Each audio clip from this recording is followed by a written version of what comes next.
मेरे प्यारे दोस्तों, मैं महात्मा गांधी के रूप में सत्य और अहिंसा की यात्रा पर निकले एक विनम्र व्यक्ति के रूप में अपनी कहानी आपके साथ साझा करते हुए सम्मानित महसूस कर रहा हूं। मेरा जन्म 2 अक्टूबर 1869 को भारत के वर्तमान गुजरात के एक छोटे से तटीय शहर पोरबंदर में हुआ था।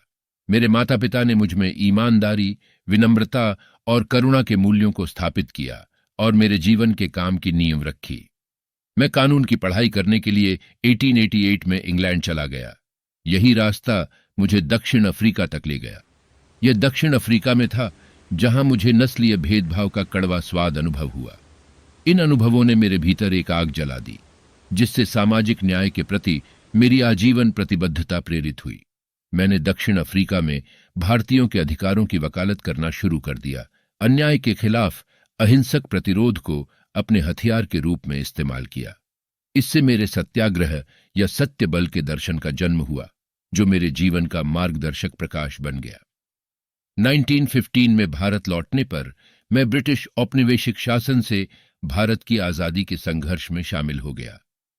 मैं मानवता की अंतर्निहित अच्छाई और समाज को बदलने के लिए अहिंसा की शक्ति में विश्वास करता था। हमारे संघर्ष में महत्वपूर्ण क्षणों में से एक 1930 का नमक मार्च था। सविनय अवज्ञा के एक कार्य में मैंने नमक उत्पादन और बिक्री पर ब्रिटिश एकाधिकार का विरोध करने के लिए अरब सागर तक 240 मील की यात्रा पर हजारों भारतीयों का नेतृत्व किया। इस प्रतीकात्मक विरोध ने दुनिया का ध्यान खींचा और सामाजिक परिवर्तन के उपकरण के रूप में अहिंसक प्रतिरोध और सविनय अवज्ञा की ताकत को उजागर किया। स्वतंत्रता के लिए हमारी लड़ाई में एक और महत्वपूर्ण क्षण 1942 का भारत छोड़ो आंदोलन था। मैंने भारत के लोगों से ब्रिटिश औपनिवेशिक शासन को समाप्त करने की मांग करने का आह्वान किया और उनसे ब्रिटिश अधिकारियों के साथ अहिंसक विरोध और असहयोग में शामिल होने का आग्रह किया। इस आंदोलन ने लाखों भारतीयों को उत्साहित किया और उत्पीड़न के खिलाफ एकजुट अहिंसक प्रतिरोध की शक्ति का प्रदर्शन किया।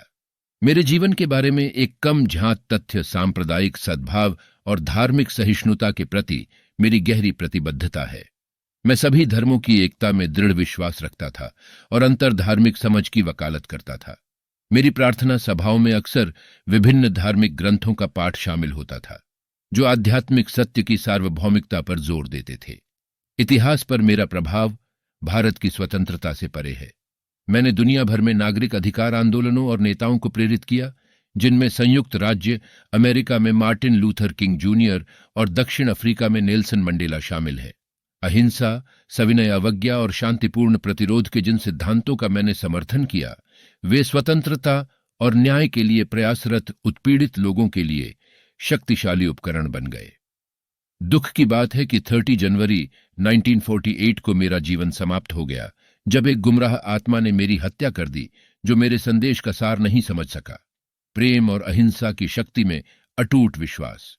मेरी शारीरिक अनुपस्थिति के बावजूद मेरी विरासत कायम है। मेरे जीवन का कार्य एक अनुस्मारक के रूप में कार्य करता है कि अपार चुनौतियों का सामना करते हुए भी सत्य और अहिंसा का मार्ग मानवता को एक बेहतर, अधिक न्यायपूर्ण दुनिया की ओर ले जा सकता है। आइए हम सभी सत्याग्रह की भावना को अपनाएं और एक ऐसी दुनिया बनाने के लिए मिलकर काम करें जहां करुणा नफरत पर विजय प्राप्त करे और समझ अज्ञानता पर विजय प्राप्त करे। धन्यवाद और आप सभी के साथ शांति बनी रहे।